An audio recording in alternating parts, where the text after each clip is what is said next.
বড় খুশির খবর শোনালেন মমতা বন্দ্যোপাধ্যায়।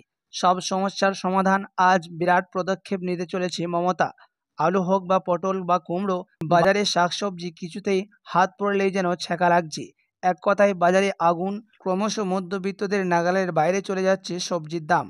একসময় 500 টাকার বাজারে ভরে যেত ব্যাগ, আজ সেই 500 টাকার বাজারই ব্যাগের কোন কোনায় পড়ে রয়েছে, যার জেরে চরম সমস্যায় পড়েছে সাধারণ মানুষ। এই অবস্থায় বাজারের হাল ধরতে এবার ময়দানে নামলেন মুখ্যমন্ত্রী মমতা বন্দ্যোপাধ্যায়। গতকাল নবান্ন থেকে সাংবাদিক সম্মেলন করে মুখ্যমন্ত্রী মমতা বন্দ্যোপাধ্যায় জানায়, সেখানে বাজারের মূল্যবৃদ্ধি প্রসঙ্গে উঠতেই মুখ্যমন্ত্রী জানান, আজ অর্থাৎ বিকেল 4টা নাগাদ বাজার কমিটির সঙ্গে বৈঠকে রয়েছে। তো চলুন দেখিনি কি কি দিয়েছেন এই বাজারে নিয়ে মুখ্যমন্ত্রী মমতা বন্দ্যোপাধ্যায়। আপডেট কি কি জানালেন সবই বিস্তারিত জানিয়ে দেব। বাজারের দরদাম নিয়ে বিস্তারিত জানতে অবশ্যই ভিডিওটি শেষ পর্যন্ত দেখবেন এবং এরকমই লেটেস্ট ও হেল্পফুল খবরগুলি জানতে আমাদের ইউটিউব চ্যানেলটিকে সাবস্ক্রাইব করবেন।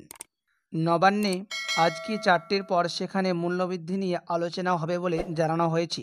নবান্নের সূত্রে খবর, মূল্যবৃদ্ধি নিয়ন্ত্রণে এবার কড়া পদক্ষেপ নিতে চলেছে মুখ্যমন্ত্রী, যাতে সুযোগ নিয়ে কোনো বিক্রেতা কালোবাজারি করতে না পারে, তার জন্য সেই বিশেষ কড়া পদক্ষেপ নেওয়া হবে বলে জানা গিয়েছে।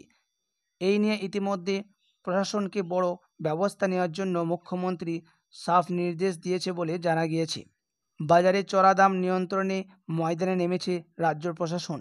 প্রসঙ্গত, গত প্রায় 1 মাসেরও বেশি সময় ধরে একই দশা বাজারের। গরমের সময় মূলত যে সকল সবজি পাওয়া যায় সবেরই আকাশ ছোঁয়া দাম। বাঙালি হেসেলে নিত্য প্রয়োজনীয় যে সকল সবজি লাগে সবই স্বাদের বাইরে।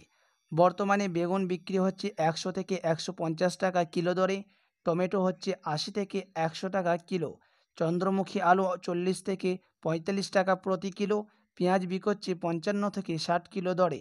এক কথায় সবই অগ্নিমূল্য। বিক্রেতারা জানাচ্ছেন, বৃষ্টি ঘাটতিজনিত কারণে এই মূল্যবৃদ্ধি।